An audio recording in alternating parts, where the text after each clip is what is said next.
Bonjour à tous et bienvenue dans ce nouvel épisode du Fortress Club. Aujourd'hui, je vais vous parler d'une valeur de bon père de famille qui me semble parfaitement alignée avec la transition énergétique et qui a une valorisation raisonnable.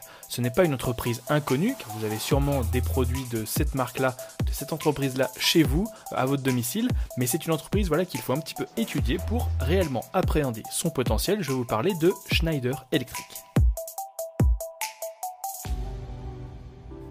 Alors, pour votre culture, les origines de Schneider Electric remontent à 1836. L'entreprise originelle a été fondée par deux frères, les frères Schneider, et a été introduite en bourse en 1908. Le Schneider de 1908 n'a évidemment pas grand chose à voir avec l'actuel. Tourné initialement vers l'acier, les chemins de fer et l'armement, le groupe s'est au fil des ans spécialisé dans l'industrie électrique à coup de cessions et de rachats. Schneider Electric est aujourd'hui le leader mondial de la gestion électrique moyenne tension, basse tension et énergie sécurisée et des systèmes d'automatisme. La société fournit des solutions d'efficacité intégrée qui associent gestion de l'énergie, automatisme et logiciel. En 2021, les produits, les équipements électriques représentaient 59% du chiffre d'affaires du groupe. Les systèmes, ça c'est toute la partie automatisme, représentaient 23% du chiffre d'affaires et les logiciels 18%. Les produits et les logiciels sont rassemblés dans la branche gestion d'énergie si vous lisez les communiqués de la boîte. Alors si vous n'êtes pas électricien et que vous n'êtes pas un spécialiste de la moyenne et des basses tensions, moi je suis pareil, c'est bien de comprendre un petit peu ce que fait l'entreprise plus concrètement. Alors à quoi servent les produits du groupe ? Pour faire simple, Schneider fabrique une multitude de produits assez techniques destinés à la distribution électrique, ça c'est le bon acheminement de l'électricité jusqu'au client final, et aux automatismes et outils de contrôle, là c'est les contrôles et les automatisations de robots ou des contrôles de sécurité souvent dans les usines. Dans la distribution, c'est par exemple les disjoncteurs, les interrupteurs, les éclairages de sécurité, les canalisations électriques préfabriquées, ça peut être des prises électriques, mais aussi les transformateurs de moyenne et de haute tension. Dans les automatismes et outils de contrôle, ce sont des robots d'usine programmables, des logiciels d'automatisation, mais aussi des détecteurs de mouvement, des contacteurs, des relais thermiques, etc. Pour la partie logicielle, Schneider Electric a différents business, mais ce qu'il faut retenir, c'est que principalement, c'est quand même la participation, le truc qui est le plus gros, la participation dans le capital de Aveva, de 59% dans le capital de Aveva, c'est une entreprise anglaise de logiciels. En fait, c'est historiquement, il a cette participation, car Schneider Electric a fusionné une partie de ses activités logicielles avec celle d'Aveva, et en fait, il en a pris le contrôle. En résumé, le groupe produit du matériel de pointe destiné à l'électrification. Ces produits se retrouvent autant dans les maisons individuelles des particuliers que dans les usines automatisées des industriels. La répartition géographique du chiffre d'affaires, c'est la suivante, c'est France 6%, Europe de l'Ouest 19,5%, États-Unis 24,7%, Amérique du Nord, en gros c'est Canada et Mexique 3,9%, Chine 16,3%, Asie-Pacifique 14,9% et autres, là vous avez Moyen-Orient, Amérique du Sud 14,7%. L'opportunité ici, c'est que le cours de bourse est récemment revenu de ses plus hauts de fin 2022. Et en fait, plus précisément, si on regarde la valorisation en termes de PER ou de VE sur l'EBITDA, de valeur de l'entreprise sur l'EBITDA par rapport aux attentes du consensus sur les prochaines années, on peut constater qu'elle semble intéressante pour les investisseurs de moyen long terme. Je vous ai mis le petit tableau dans l'article. Sur le premier trimestre de l'année 2022, le cours de bourse a bien évidemment été impacté par les sanctions contre la Russie et la Biélorussie. Le groupe réalise 2% de son chiffre d'affaires dans ces deux pays. Par ailleurs, la reprise de l'épidémie de Covid en Chine a également touché le groupe qui possède des usines à Shanghai. Le management espère d'ailleurs un redémarrage des usines chinoises en mai. Pour finir, les craintes sur un ralentissement économique, même si l'activité du groupe est de plus en plus récurrente, on en parle juste après, et sur l'inflation, ont participé à la récente baisse du titre et à un écart important avec les estimations du consensus. Je parle en termes d'objectifs de court moyen du consensus. Mon sentiment, c'est évidemment que ces problèmes de court terme n'altèrent en rien les tendances de fond qui portent le groupe, c'est pour ça qu'on va désormais parler un petit peu plus du business. Alors, les tendances de fond qui portent le groupe sont l'électrification, l'efficience énergétique et la digitalisation. Et les clients finaux sont les marchés de la construction, des data centers, des infrastructures électriques et de l'industrie. Évidemment, la transition énergétique vers un monde plus durable est la tendance globale qui porte le groupe. Nous devons aller vers un monde plus durable à faible émission de carbone et dans ce but, nous allons vers un monde plus électrique, moins fossile et plus numérique. Télétravail, démarches en ligne, etc. Sur le numérique, la crise du Covid a donné un coup d'accélérateur à cette tendance. Le numérique permet d'éviter des émissions liées au déplacement principalement et permet d'augmenter la résilience de nos sociétés. Ça, c'est un thème qui n'est pas spécialement en lien avec la transition écologique mais qui est redevenu à la mode depuis 2020 quand nos économies étaient paralysées par les confinements. Sur l'efficience énergétique, la transition énergétique nous pousse à optimiser notre consommation tous azimuts. Bien sûr, elle nous pousse à remplacer des sources d'énergie fossiles par de l'électrique, mais elle nous pousse aussi à réduire notre consommation. Et comme vous pouvez le voir dans le petit schéma que j'ai mis dans l'article, les origines des émissions de CO2 sont un petit peu différentes selon les pays, mais grosso modo, vous avez un peu tout le temps la même chose, les transports, le résidentiel, les industries, le secteur de l'énergie et la production d'électricité. Un point sur lequel en fait est très présent Schneider Electric, c'est l'efficience énergétique des industries. En fait, le groupe dispose d'un ensemble de solutions technologiques qui permettent de réduire la consommation électrique et de faire baisser les émissions de CO2 des usines. Ce qu'il faut retenir de tout ça, c'est que ce n'est pas un hasard si Schneider Electric a été élue entreprise la plus durable au monde sur 2021 par Corporate Knights, vous retrouverez ça en ligne. Donc en fait, c'est simplement dû au fait que évidemment toutes les activités du groupe sont parfaitement alignées avec la transition énergétique. Ce positionnement, c'est pas un hasard non plus. En fait, ça fait des dizaines d'années que le groupe s'est spécialisé sur toutes ces thématiques qu'il jugeait d'avenir. Et aujourd'hui, le contexte du réchauffement climatique, c'est pas nouveau, mais voilà, la prise de conscience est nouvelle, lui donne raison. Ainsi, Schneider Electric est une multinationale française présente dans le monde entier et dont les produits et les services semblent plus que jamais d'actualité face aux défis de notre monde actuel. Plus la transition énergétique accélérera, plus l'activité du groupe s'en portera mieux. C'est donc en toute logique et peut-être sans grande difficulté que le groupe s'est engagé à être une entreprise à impact fin 2021. En gros, c'est une entreprise qui prend en compte désormais dans tous ses processus de décision toutes les problématiques ESG. Au-delà des tendances de fond, le groupe est aussi présent dans toutes les zones économiques, y compris celles en forte croissance. C'est 43% du chiffre d'affaires qui est réalisé dans les pays émergents. C'est des pays qui ont un besoin important d'électrification. Pour finir, je me devais de parler des concurrents. Bien que le groupe soit un des leaders mondiaux du secteur, plusieurs multinationales sont aussi présentes sur certaines activités du groupe.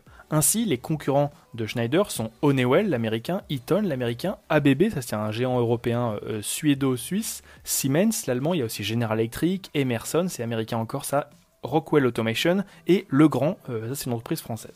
Eaton est le concurrent le plus comparable à Schneider, autant en termes de produits que de rentabilité. C'est aussi une très belle entreprise. Et par rapport à la concurrence, moi je dirais que l'avantage de Schneider, c'est qu'ils font partie des gros, qui consolident le secteur. En gros, Schneider fait partie des gros qui continuellement rachètent des plus petits. Pour conclure, d'un point de vue dépendance au cycle économique, Schneider reste dépendant de la croissance du PIB, mais a pour objectif d'afficher sur la durée une croissance moyenne du chiffre d'affaires de plus 5% par an. Sur les 3 prochaines années, le groupe a pour objectif de faire croître de manière organique son chiffre d'affaires de plus 5 à plus 8% par an, et pour 2022, le management anticipe une croissance du chiffre d'affaires de plus 7 à plus 9% et une croissance de l'EBITDA de plus 9 à plus 13%. Ce qui diminue la part de cyclique dans le business de Schneider, c'est la part des services et des logiciels qui permet d'être plus résilient dans les périodes de ralentissement économique, et cette branche-là, enfin les services et les logiciels, n'ont fait que croître ces dernières années. Augmenter la part des services et des logiciels est d'ailleurs un des objectifs prioritaires du groupe. Il passe d'un modèle où il vendait presque uniquement des équipements à un modèle où il vend des équipements et de plus en plus de services. Cela va permettre d'augmenter encore plus la résilience de l'activité. Schneider veut d'ailleurs passer la part de ses activités récurrentes dans les logiciels et les services de 30% actuellement à 45% en 2025. Le point qui est important à avoir en tête ici, c'est que si une entreprise a une part importante de son activité qui est récurrente, elle mérite en théorie une prime de valorisation par rapport aux entreprises dont l'activité n'est pas récurrente. Et dit autrement, une activité récurrente, elle est plus sûre qu'une activité qui ne l'est pas, et de ce fait, elle peut mériter un bonus en termes de valorisation, alors que davantage d'investisseurs pourraient être attirés par cette action.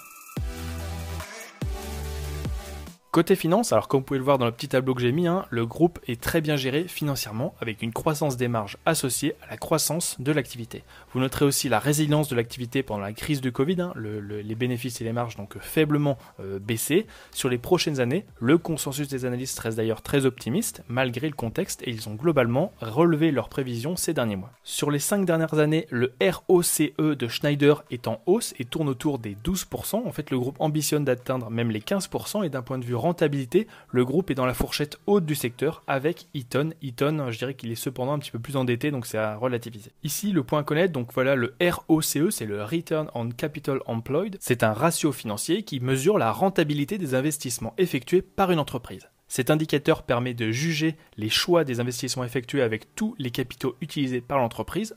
Un ROCE de 12%, comme dans le cas de Schneider, indique que lorsqu'une entreprise utilise 100 € issus de ses fonds propres et de sa dette pour mener son activité, elle réalise un résultat d'exploitation de 12 €. C'est les bénéfices avant intérêts et impôts. Et pour qu'une entreprise crée de la valeur, il faut que le ROCE soit supérieur à ce qu'on appelle le WACC, qui est le coût moyen pondéré du capital, c'est le coût des ressources. Et dans notre cas, le WACC de Schneider, il est de 6,8%, soit bien en dessous du ROCE de Schneider, qui est aux alentours de 12%. Donc cela signifie que Schneider est bien géré et que son business crée de la valeur pour les actionnaires. Sur les retours aux actionnaires, le dividende du groupe est en croissance sur les 11 dernières années, mais le rendement est faible, autour des 2,5% par an. Le groupe réalise également des rachats d'actions, mais les montants ne sont pas déterminants. Ici, c'est pas un mauvais point en fait, c'est juste que l'entreprise estime qu'elle apportera plus de valeur à ses actionnaires si elle investit cet argent, par exemple dans des nouvelles usines, dans de la recherche et développement ou dans des acquisitions. Et les faits, on va dire le parcours boursier, donne plutôt raison au groupe. D'ailleurs, Schneider a un bon track record en termes d'acquisition créatrice de valeur. Les actionnaires de IGE XAO en savent quelque chose. Sur le bilan, comme vous verrez dans le petit graphique que j'ai mis, j'ai pas de point particulier à soulever. L'endettement, il est sous contrôle et Schneider est très bien noté par les agences de notation de crédit, Standard & Poor's et Moody's. Donc là, voilà, c'est un bilan qui est très, très sûr. Et donc, ce que je retiendrai sur tout le côté un petit peu finance, c'est qu'on a une entreprise qui est très bien gérée, avec une rentabilité qui est dans la fourchette haute de son secteur et avec un bilan qui est très solide, qui lui permet de continuer de réaliser des acquisitions créatrices de valeur. Les principaux risques dans ce dossier, moi j'en vois principalement deux. C'est la dépendance à certaines matières premières pour la fabrication d'équipements. Faut pas oublier que Schneider Electric, c'est pas une entreprise de logiciels, c'est avant tout un industriel qui fabrique des choses, donc qui a besoin de matières premières. Et l'autre point, c'est la dépendance à la conjoncture. Même si le business devient de plus en plus résilient avec le temps, le groupe dépend encore beaucoup de marchés cycliques, comme par exemple la construction ou l'industrie. Donc ici, il n'y a rien d'insurmontable, mais c'est à avoir en tête.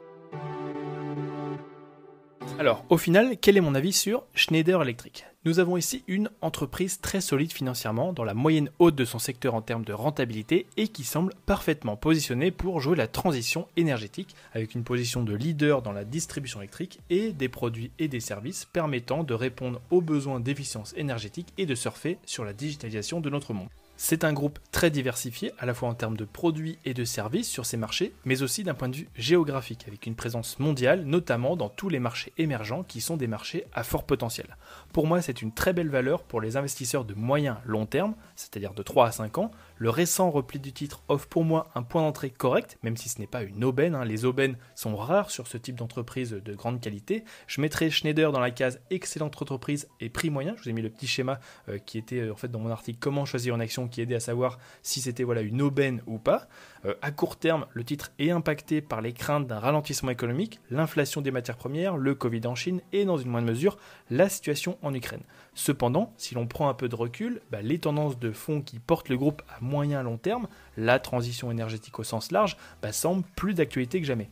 La situation en Ukraine renforce également le besoin de résilience énergétique qui passe en Europe par un renforcement de la transition vers des énergies vertes, vers plus d'électrique. Si je me base sur les estimations du consensus qui ne me semblent pas trop optimistes et que je prends par prudence un PER pour 2024 de 19 fois les bénéfices, c'est un peu en dessous de la moyenne historique qui était aux alentours des 20 fois les bénéfices, moi j'arrive à un objectif de cours de 156 € pour 2024, soit un potentiel de hausse par rapport au cours actuel de 24%, évidemment sans prendre en compte le dividende et les rachats d'actions qui représentent entre 2,5 et 3% par an sur l'action. Bien évidemment, si vous êtes un investisseur de long terme, vous pouvez viser bien plus haut. Moi, je ne manquerai pas de réévaluer mes objectifs le moment venu, mais je me devais de vous donner un premier objectif. Pour finir, alors même si Schneider reste une Rolls-Royce par rapport à de nombreuses autres valeurs cotées en bourse, notamment au sein du CAC 40, monsieur le marché semble assez fébrile en ce moment, vous avez dû le constater. De ce fait, vous pouvez initier une position dès maintenant, oui, en Schneider Electric, mais il me semble plus raisonnable de la compléter d'ici la fin de l'année,